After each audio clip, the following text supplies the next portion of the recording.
Escrito de Frank D. Cotter, La gran hambruna en la China de Mao. Historia de la catástrofe más devastadora de China, 1958 a 1962. Segunda parte. En el Valle de la Muerte. 13. Represión. Se llevó a cabo una purga en el ejército.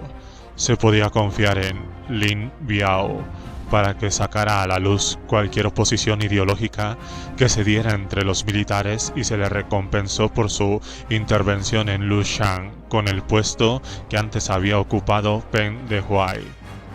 Lin sabía muy bien que decir la verdad sobre la situación que se vivía en las zonas rurales era una ingenuidad condenada al fracaso, y bombardeó al presidente con halagos. Pero en privado era mucho más crítico que Peng. Confió a su diario íntimo, descubierto años más tarde por los guardias rojos, que el gran salto adelante se sustentaba en la fantasía y era un absoluto desastre. Pocas veces ha llegado a ser tan grande la distancia entre los pensamientos íntimos y las declaraciones de un líder, pero al producirse la nueva purga, los dirigentes del partido se apresuraron a demostrar su lealtad al presidente y al gran salto adelante en todo el país. La dirección a seguir se indicaba desde arriba. Peng Zheng anunció una purga en las filas con un lenguaje que anticipaba el de la revolución cultural. La lucha debe ser profunda y tenemos que llevarla a cabo de acuerdo con nuestros principios, tanto si es contra nuestros viejos camaradas de armas como incluso contra nuestros cónyuges. Tan Shenlin, el entusiasta vicepresidente ministro que tenía a su cargo la agricultura, señaló que los enemigos se habían instalado en lo más alto. Esta lucha va a separarnos de algunos de nuestros camaradas de armas. Tan solo en Beijing se persiguió a millares de altos cargos a finales de 1959. Hasta 300 de ellos formaban parte del Comité Central. Constituían el 10% del peldaño más alto en la escalafón. A más de 60 los tildaron de derechistas. Muchos de ellos eran veteranos luchadores, pero los más altos dirigentes explicaron que había que aplastarlos sin piedad, porque si no, la construcción del socialismo correría peligro. Por todo el país se daba caza a quien hubiera expresado reservas sobre el gran salto adelante. La purga empezó en Gansu tan pronto como Zhang Zhongliang regresó a Lanzhou. Se denunció a Hu Weide, Song Liangshen y otros que habían arrojado una flecha envenenada en Lushan como camarilla antipartido. Se persiguió a más de 10.000 cuadros en toda la provincia. Los rivales de Zhang Zhongliang habían revelado el alcance de la hambruna en la carta de denuncia que mandaron a Beijing. Zhang, en cambio, le escribió al presidente: el trabajo que realizamos en todas las áreas está dando mucho fruto en nuestra provincia. Los cambios son trascendentales, también los que conciernen a los cereales. Tenemos una cosecha abundante en toda la provincia. Más adelante, en 1960, cuando sus dominios se transformaron en el infierno, escribió de nuevo para explicar las muertes por hambre y culpó a Hou Weide, el líder de la camarilla antipartido. Zhang minimizó lo que luego se vería que había sido una gran mortandad con el recurso ya conocido de decir que los problemas eran un dedo entre 10. Se apartaba a cualquiera que hubiese puesto trabas al gran salto adelante. Se expulsó al representante del Departamento de Comercio de Yunnan por sus comentarios críticos sobre la falta de alimentos y sobre las comunas del pueblo, y por haber roncado mientras se pasaban grabaciones de los discursos del presidente. En Hebei se purgó al vicedirector del Departamento Conservador de Aguas por haber expresado sus dudas sobre la conveniencia de desmantelar los sistemas de calefacción central durante la campaña del acero. Los dirigentes de los distritos que habían empezado a cerrar algunas de las cantinas sufrieron persecuciones por haber abandonado el socialismo y por regresar a una política de cada uno por su cuenta. En Anhui se expulsó al vicegobernador Chiang Kai-fan y a algunos de sus partidarios porque Mao sospechó que tales personas son especuladores que se infiltran en el partido. Trazan planes para sabotear la dictadura del proletariado, dividir al partido y organizar facciones.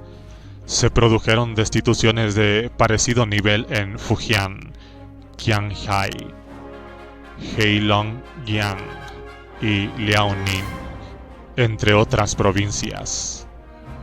Se destituyó a los dirigentes provinciales que habían logrado suavizar el impacto del gran salto adelante.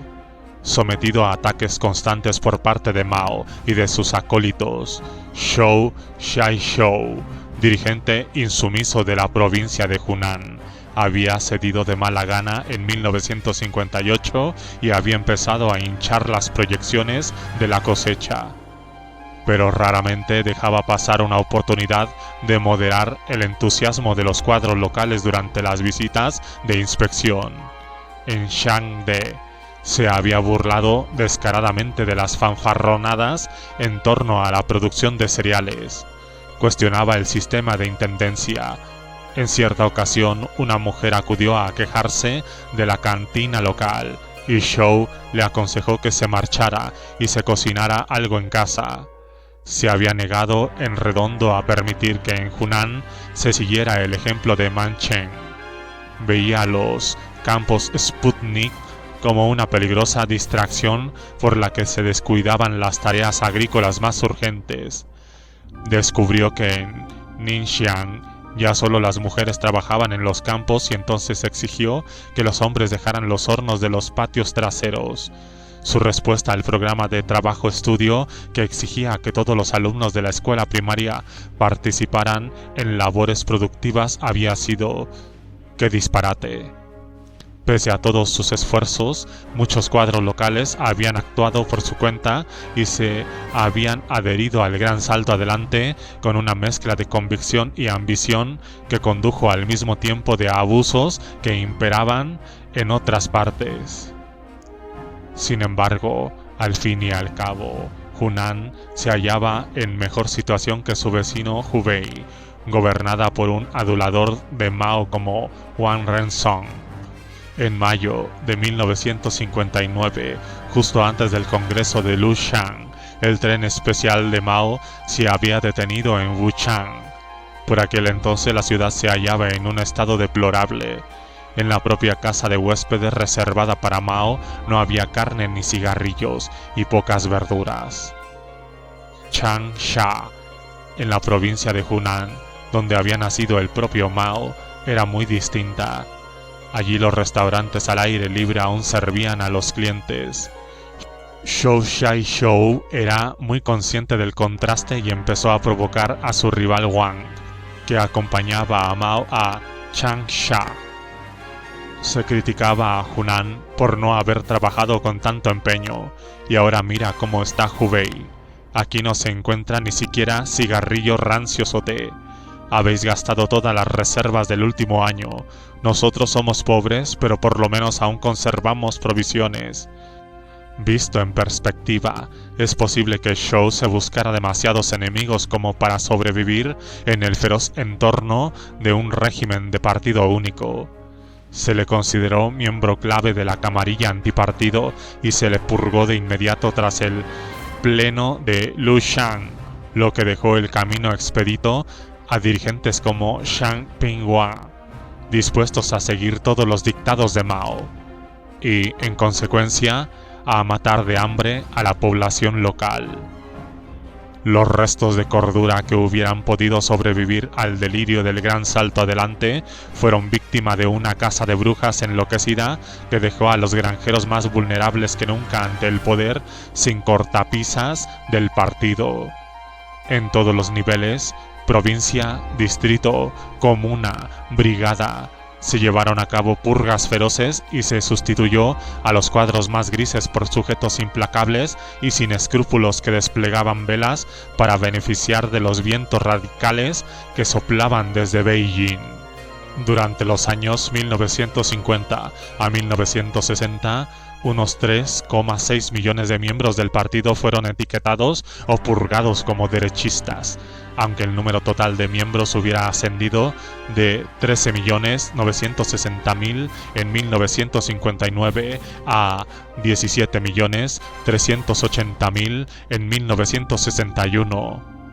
En un universo moral en que el fin justificaba los medios, eran muchos los que estaban dispuestos a convertirse en instrumentos al servicio del presidente y habían dejado de lado cualquier noción del bien y el mal para conseguir los fines que éste propugnaba.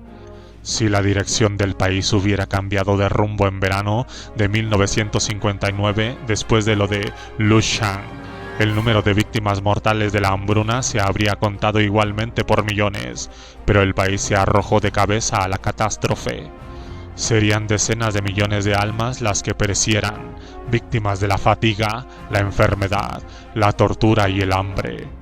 La guerra contra el pueblo estaba a punto de cobrar una dimensión totalmente nueva, porque los dirigentes miraron hacia otro lado y hallaron en las crecientes disensiones con la Unión Soviética la excusa perfecta para fingir que no se daban cuenta de lo que estaba ocurriendo.